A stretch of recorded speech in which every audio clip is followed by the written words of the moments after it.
Okay, welcome to High Cheese with Darren Maloney. Today is Friday, March 11th, 2022.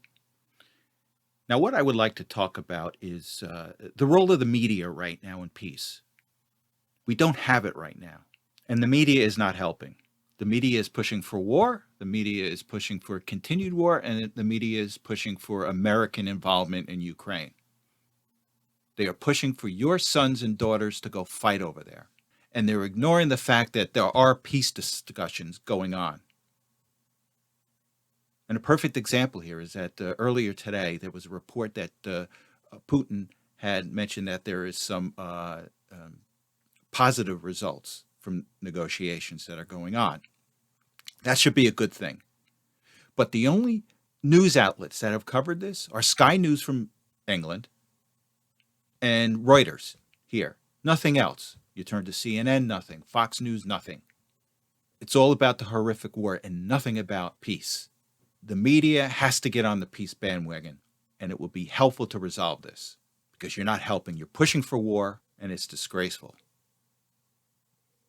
Now, both sides, Putin and Ukraine, are going to have some flexibility here. But, okay, let me just read you an article from the Jerusalem Post. This is from 2 days ago, March 9th. And it kind of gives you a nice framework of where we are right now, what needs to be done. Quite frankly, I think there has to be some flexibility on both sides. On Putin's side, I don't think it's going to be, but on Zelensky's side, he has to come to terms with a number of things, and one of those is giving up some of his eastern border, Crimea, and NATO. And what I mean by NATO is that he won't be allowed to join NATO. So let me read some of the article. It says here the proposal that was put on the table by Russia. It says it was difficult but not impossible. The sources said it is worse than what Zelensky would have gotten before the invasion, but the gaps between the two sides are not great.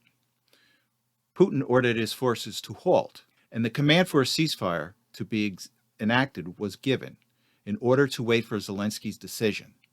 Apparently, the initial response was not good, so Russia amped up the war. Now, as we're speaking, we're getting reports that they're 10 miles from Kiev. And it says here, if Ukraine's president rejects the proposal, French President Emmanuel Macron's assumption that the worst is before us is prone to happen. In that scenario, Putin will order his army to put the pedal to the metal and change the face of Ukraine. Zelensky is torn, the sources said. On the one hand, he is enjoying immense popularity and has become the perfect Che Guevara. On the other hand, he knows full well what the Argentinian revolutionary and guerrilla leader's end was. Zelensky can fortify Ukraine's independence, but will have to pay a heavy price. Assumptions are that he will be forced to give up the contested Donbas region, officially recognized the pro-Russian dissidents in Ukraine, pledge that Ukraine will not join NATO, shrink his army, and declare neutrality.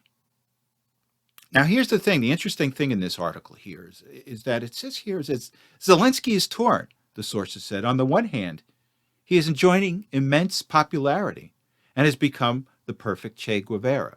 Is this war about Zelensky? That he wants to maintain his popularity here? He wants to go down in history as some world leader, as some Che Guevara? Well, Che Guevara was not a good person. But again, if this is about Zelensky, he should step aside. Maybe he likes all the accolades, the standing ovations from the EU. Well, that's nice. But is that why you're doing this? Your own personal agenda has to take a back seat to your country's agenda.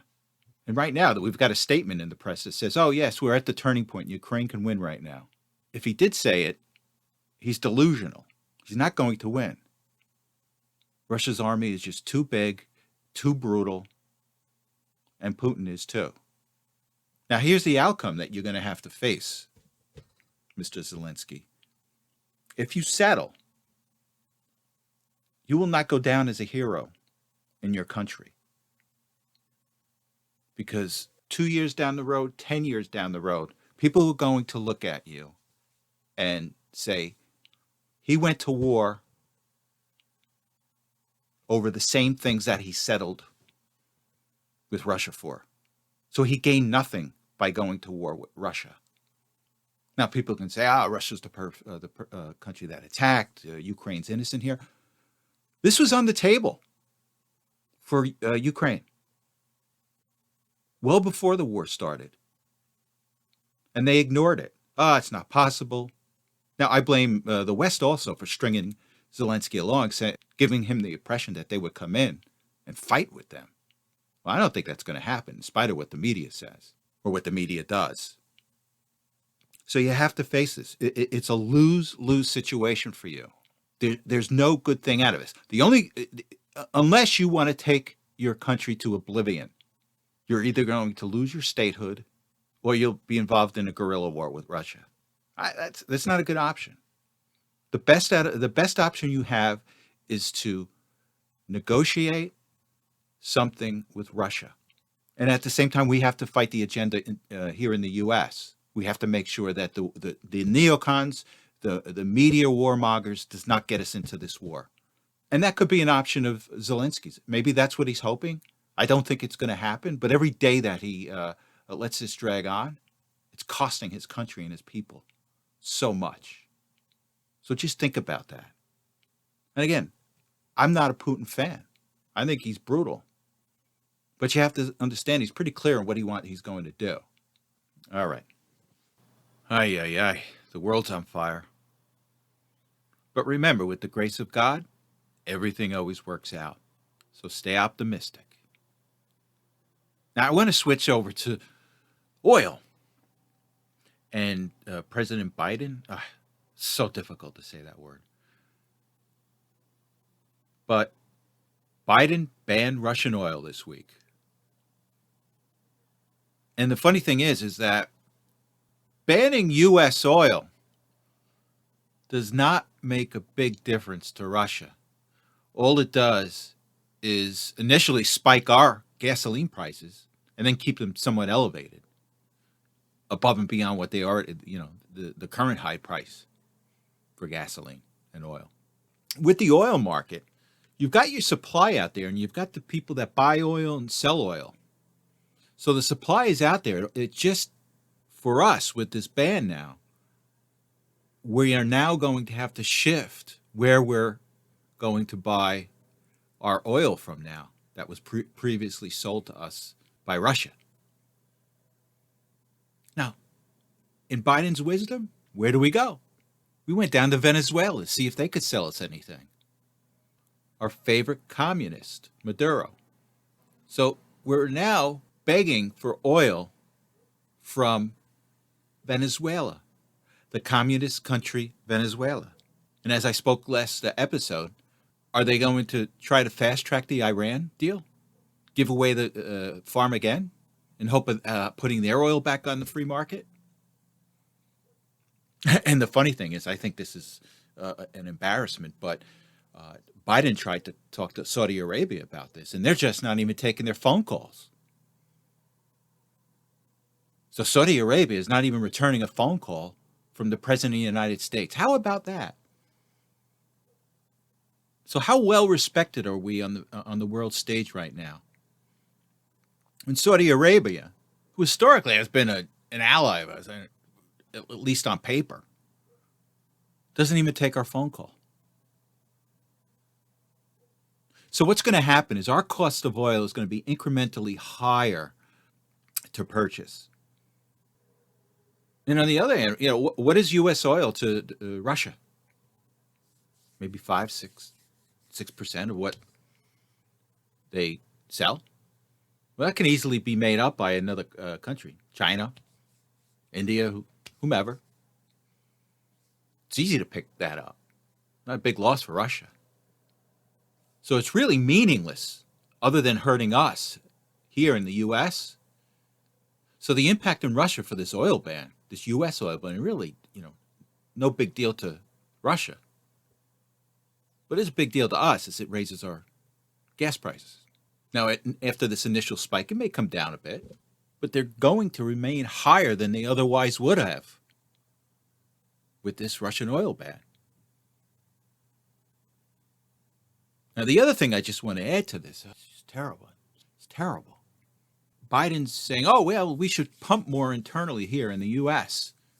We'll make it a little easier for the oil drillers to drill.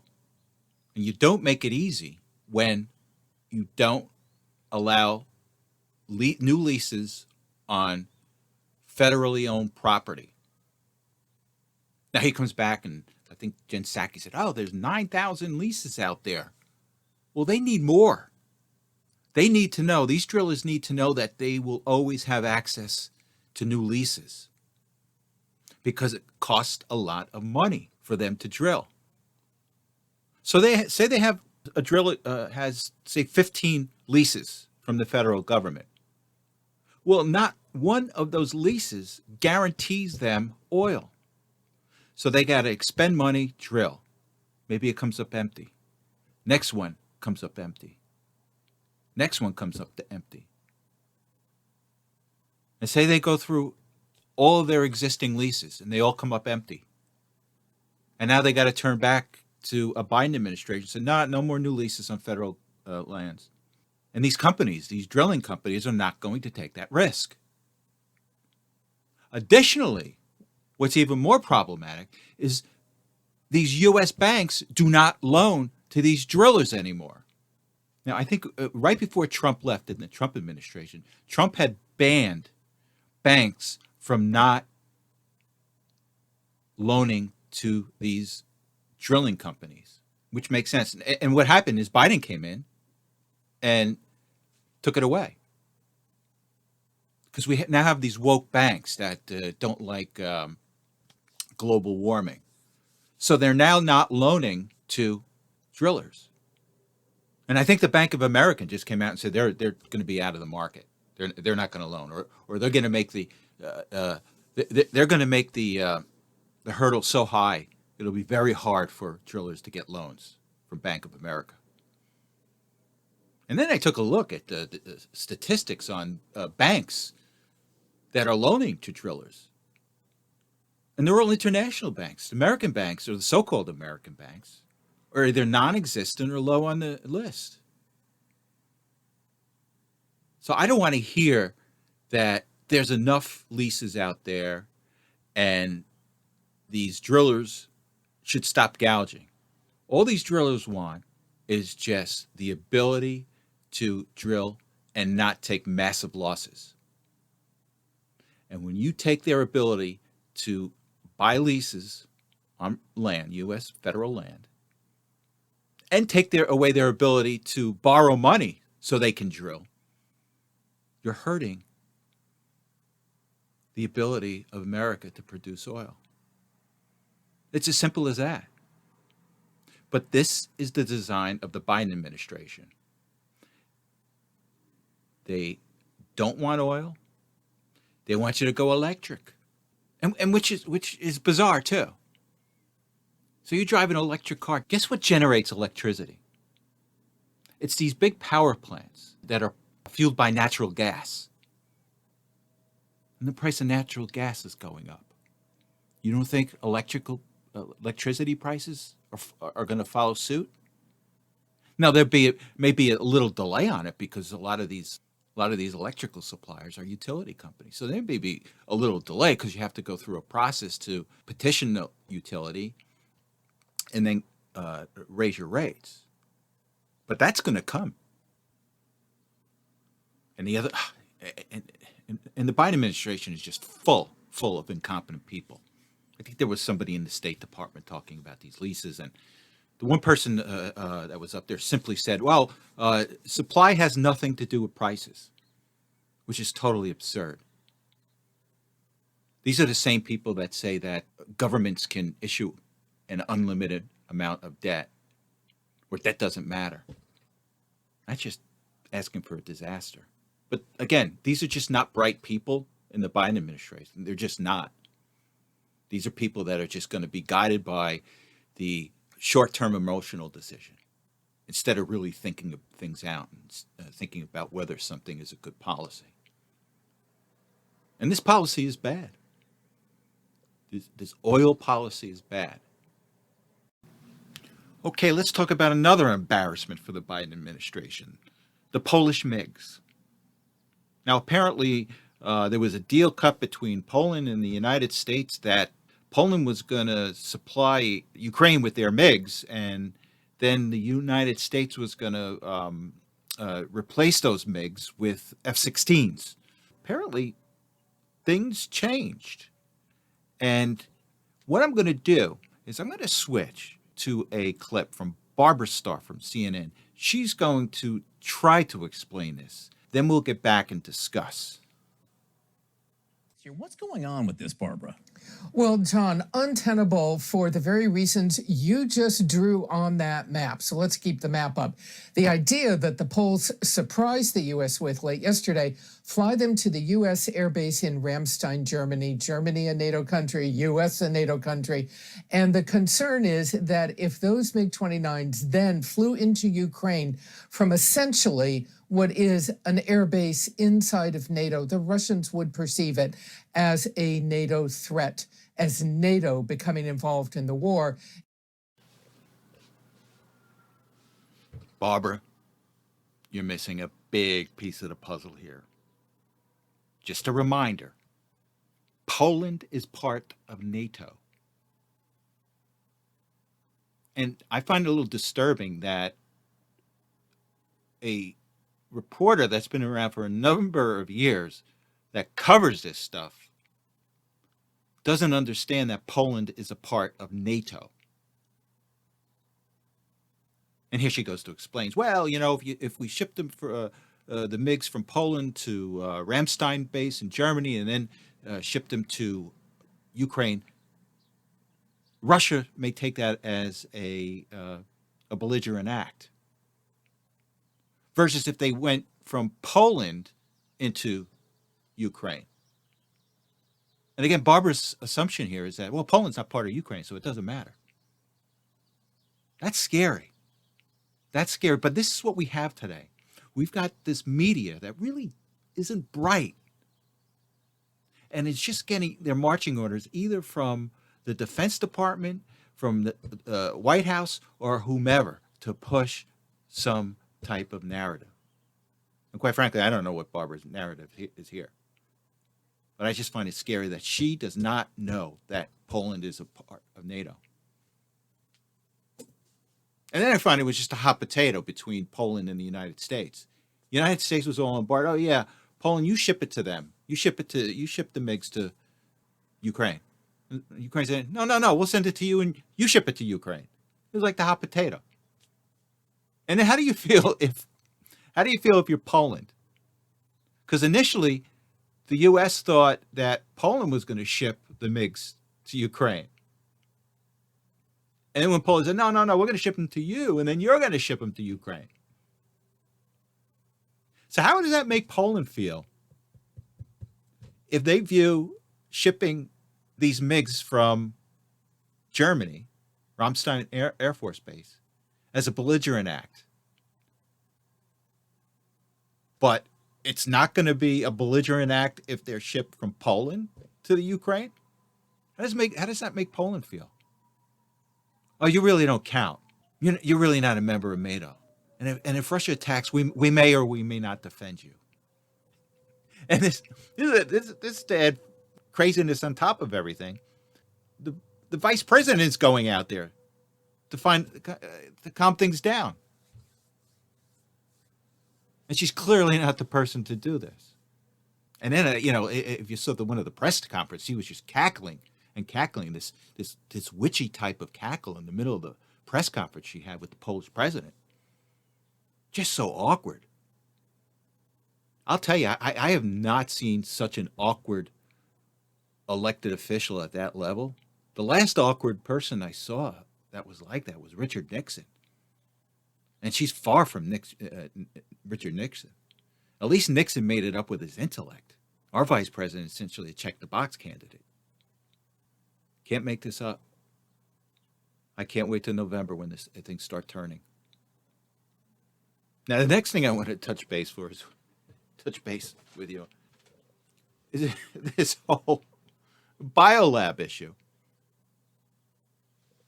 Just another screw up by this United States.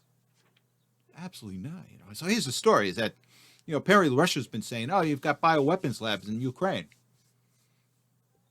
that that were funded by the United States, or United States are involved with them."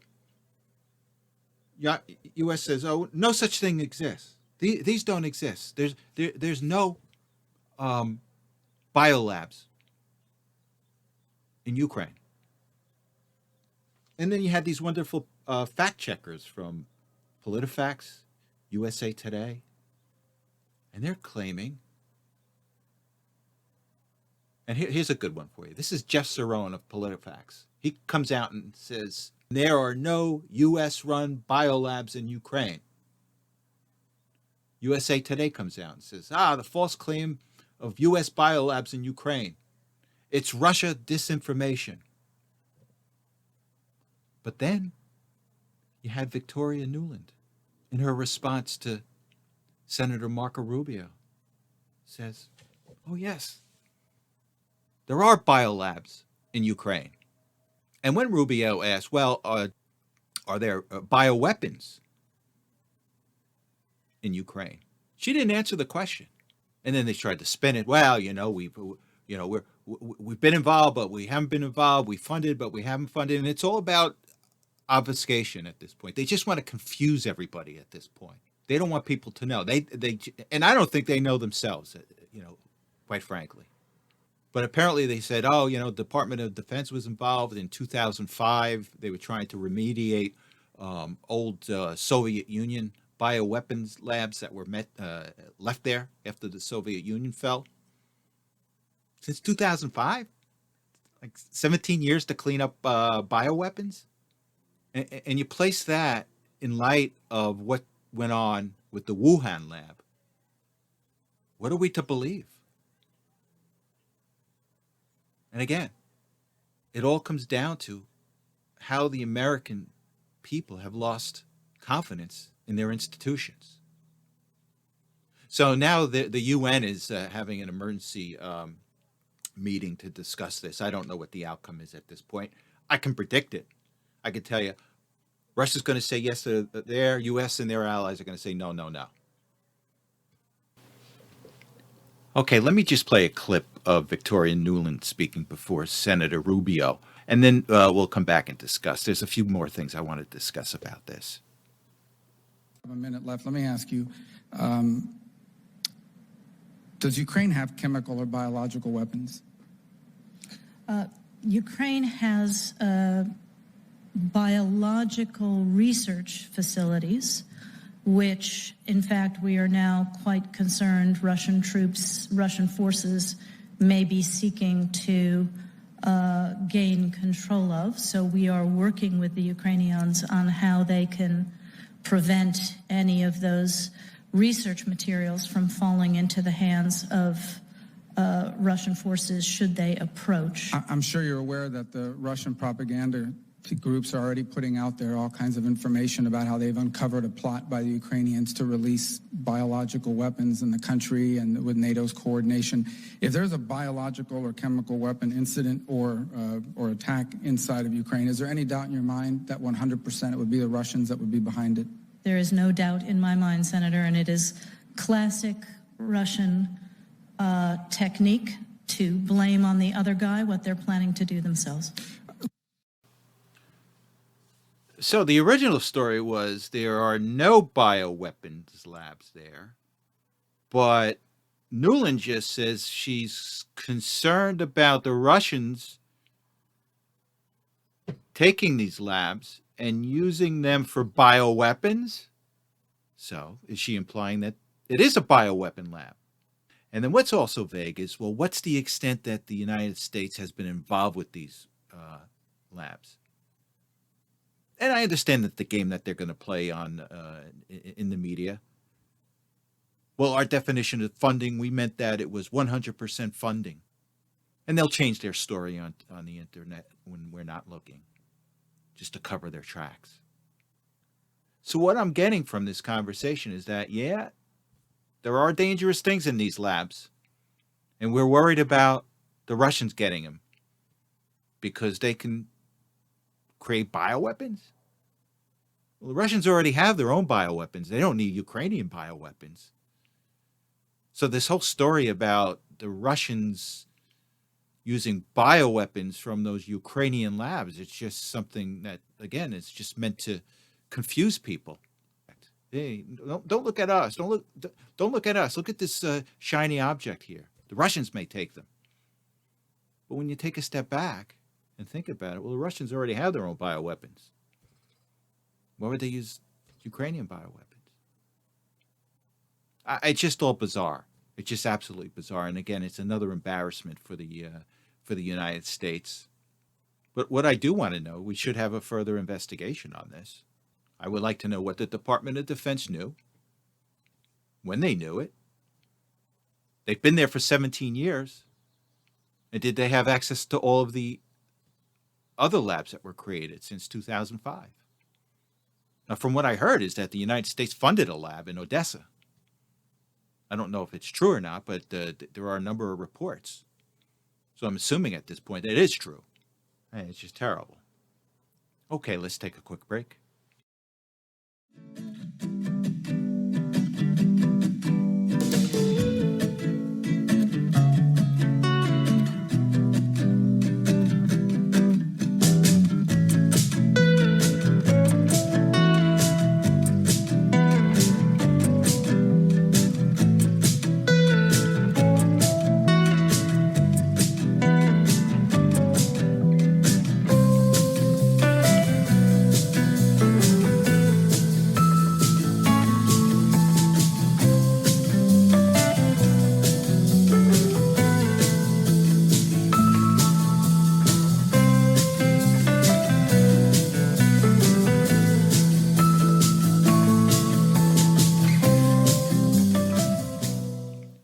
Okay, welcome back.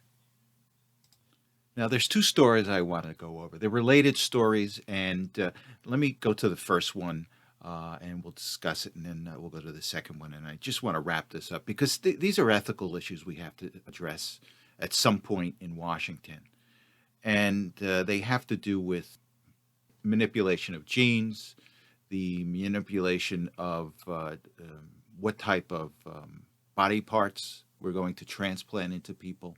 So let's go to the first article. The first article I got from the New York Post. And it says here, virgin mouse gives birth after gene editing experiment. And let me just read a little bit of it. It says, a virgin mouse has given birth to babies that were conceived from an unfertilized egg as part of a groundbreaking new study. The experiment, which was conducted by researchers at Shanghai Jiatang University, was published on Monday in the Proceedings of the National Academy of Sciences. The researchers promoted asexual reproduction in the mouse by altering the DNA in 200 unfertilized eggs. The researchers altered genetic markers which require a genome from a second parent. The process bypassed the requirements of a sperm cell for reproduction and allowed an egg to grow into an embryo by replicating its own cells. Around 190 of those embryos were transferred into surrogate mother mice. The result led to an immaculate conception of a litter of mice pups that were genetically identical clones of their mother. But of the 190 implanted eggs, only 3 pups ended up being born and just 1 survived. The research was into parthenogenesis, which is the spontaneous formation of an embryo from an unfertilized egg cell. Parthenogenesis is not uncommon in the animal world, especially in vertebrates like worms. Well, that's great. It's good for worms. But how about mammals and how about humans? And you have to understand that the scientific community is pushing toward an anti-family end. Now, you see what they're doing here. This potentially can just crash the nuclear family, among other things. Let's just take the man out of the entire process. You don't need men to reproduce. We'll just perform this DNA change on you. And this is ultimately what a lot of these people that have joined this scientific cult want. They think this is better. They think this is a natural progression of man to do this. I think it's anti-God. I think it's anti-humanity. And I just, quite frankly, I just think it's dumb. Now you think about it. You remember, growing up, everybody had dogs that were purebred. Some were mutts. And you always had people always said that the mutts were actually healthier than the purebreds, because a lot of times they were inbreeding in the purebreds. So here you have, in this case, the ultimate inbreeding. Oh, and before I forget, there are laws that against brothers marrying sisters, mothers marrying sons, because of this. So now you hear that scientists are now doing the ultimate inbreeding. People are reproducing with themselves. Now, I talked to a really bright guy about this, and he said that all this does is you amp up and you continually regenerate in the generations of people certain ailments. So say you had a predisposition for diabetes. Well, you're gonna take that predisposition and just give it to all your offspring, because you don't need a male sperm cell to offset that or to dilute that down.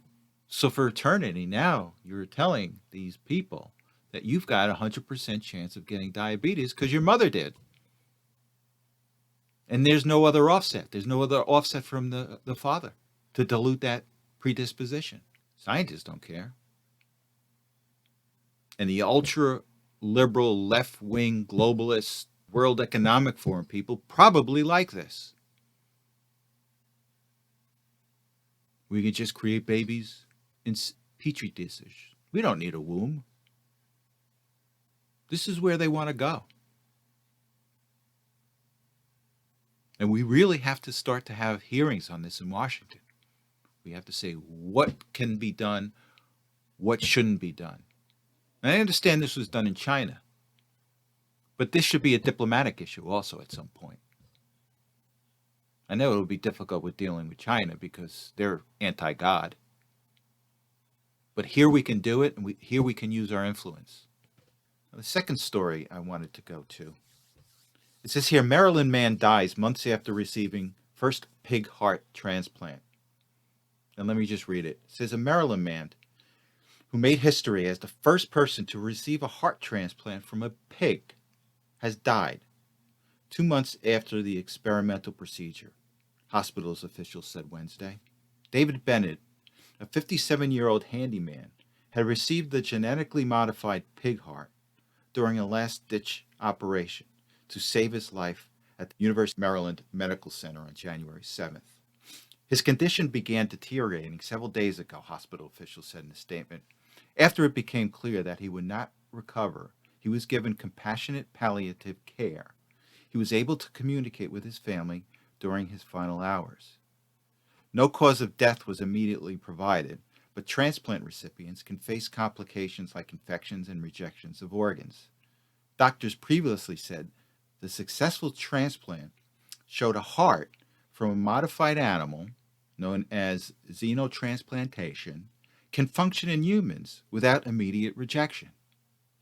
Dr. Bartley Griffith, who performed the surgery, said he was devastated by Bennett's death. Look, I've got a problem with this also, and I hope you do. I think this is against what God wants from us. Now, you can go back into the Bible, and there are so many references to a person's heart. Now, I firmly believe that our consciousness is not just our brain. I think it's our heart also. And I think the Bible reinforces that. Let's look at the Bible. Proverbs 4:23. Above all, guard your heart, for everything you do flows from it. Psalm 51:10. Create in me a pure heart, O God, and renew a steadfast spirit within me. Here's Psalm 73:26. My flesh and my heart may fail, but God is the strength of my heart forever. Now, I think the Bible is telling us is that as part of your humanity, the heart as a physical organ has a place in your humanity, as much as your brain does your heart. And to start transplanting animal hearts into a human being is problematic to me. You know, I've listened to the Art Bell years ago, and he used to always bring these people that would come onto a show that had certain transplants, and they would receive memories of the person. Like, for example, he had a person on a show that had a heart transplant, and he suddenly had memories of the person who gave him his heart. I don't think that's crazy. I think there's something to be said about that.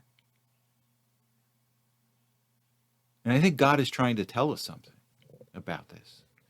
Now, I've always been taught that through the sciences, you will find God. The study of science will end up with you finding God. But, and I want to reference Luke 6:45. It says, the good person out of the good treasure of his heart produces good. And the evil person out of the evil treasures of his heart produces evil.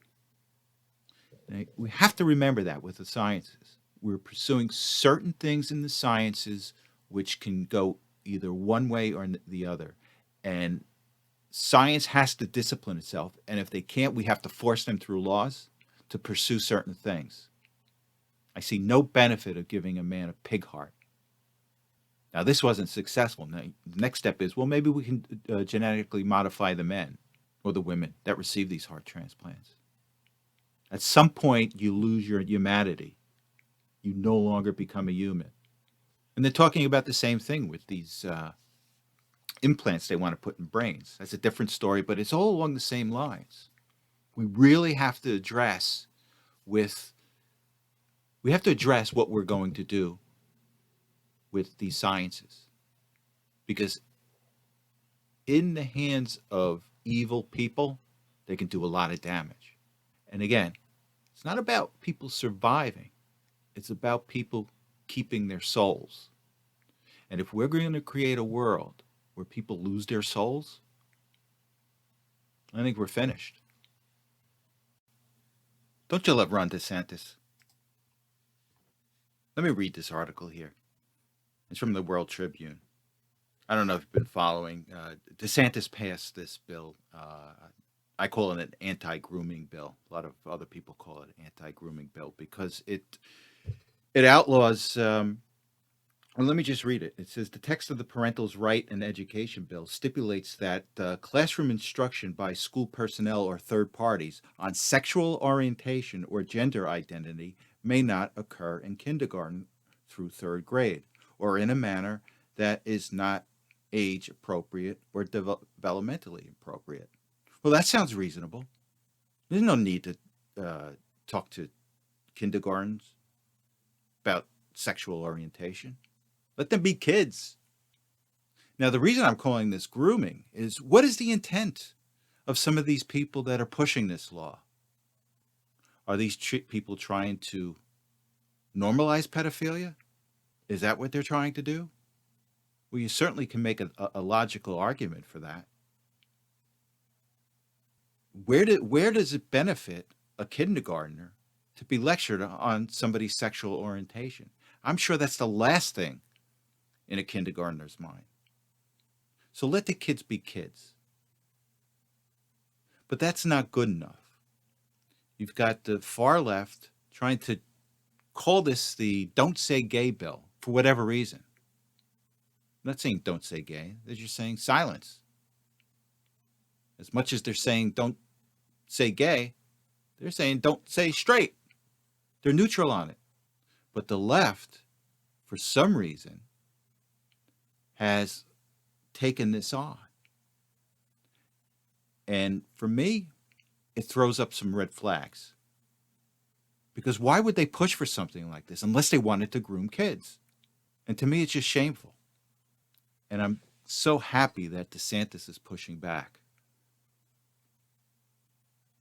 And he says here, woke corporations and false media narratives will not stop Florida Republican Ron DeSantis from signing legislation, he said, aimed at protecting young children in schools from sexual indoctrination. Makes sense? DeSantis said on Thursday that the chance that I am going to back down from my commitment to students and back down from my commitment to parents' rights simply because of fraudulent media narratives or pressure from woke corporations, the chances of that are zero. Now, this guy is so refreshing. He got so many of Trump's qualities that we like. And above all, he fights. He fights for what he believes in. So he's getting a lot of pressure from Disney. Let me just read this. It says here, Disney pauses political donations in Florida.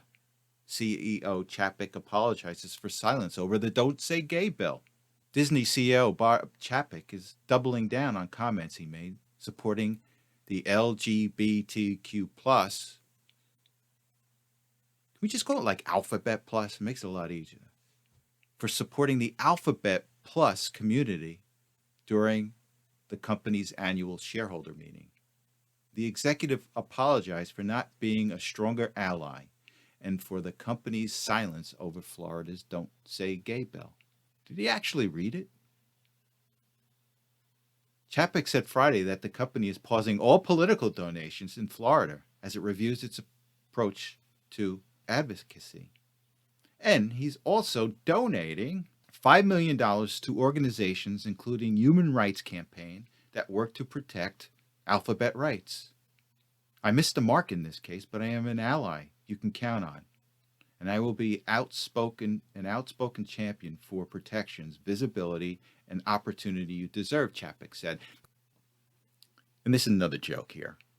The CDC has come out and said the flu vaccine is only 16% effective. Now, statistically, 16% effective essentially means that it's not effective. It doesn't work. It's insignificant from a statistical standpoint. Yet, the CDC recommends you getting the vaccine. So get the vaccine that doesn't work. That's what they're recommending. Why? Is it to keep the money flowing into the pharmaceutical companies? And two, I want to know why they're producing a vaccine that doesn't work. Somebody dropped the ball somewhere about the type and strain of flu virus. So somebody should be held accountable for that. And a lot of money was spent on it. A lot of people expended money on this. But again, it's all about the pharmaceutical companies. It's all about keeping the money going to the pharmaceutical companies. It's just an incestuous world that they work in. And unfortunately, we've been feeding them for a number of years. All right, let's go to business.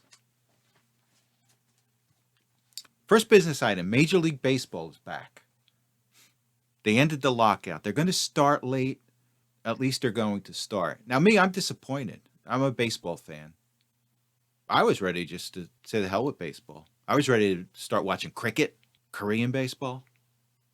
The only two top sports I watch are hockey and baseball. But I was ready just to discard baseball, never to go back. So they have another chance. But, again, you got to realize this is not about the fan. This is about the owners and the players. They don't care about me. I don't care about them. And I was ready to move on. So I'll watch some games this year. We'll see what happens. But I'm starting to watch cricket, Korean baseball. All right, let's go to the Dow. The Dow today was down 0.69% to 32,944.19. Year to date, the Dow is down 9.34%. The S&P is down 1.3% to 4,204.31. For the year, the S&P is down 11.79%. The Nasdaq is down 2.18% to 12,843.81. For the year, NASDAQ is down 17.9%. The 10-year bond was up 1 basis points to 2.016%. Oil was up 3.31% to $112.67 a barrel. Gold was down 0.3% to $1,991.20. Silver was down 0.2% to $25.82 per ounce. Bitcoin is trading right now at $39,205.02. Ethereum is trading at $2,587.06, and XRP is trading at 84 cents. Right now it's March 11th, 2022. And again, the stocks are going to have headwinds. Once this whole Russia-Ukraine issue peters out for the market, they're still going to be faced with the interest rates and what they're going to do with quantitative easing. And this isn't going away. The markets are going to be facing this for this year and next year. Those are strong headwinds. So again, I've always said all the indexes are going to trade down this year, quite possibly next year too. But with that said, thank you for tuning in, and you have a good weekend, and I will see you on Tuesday. Thanks again.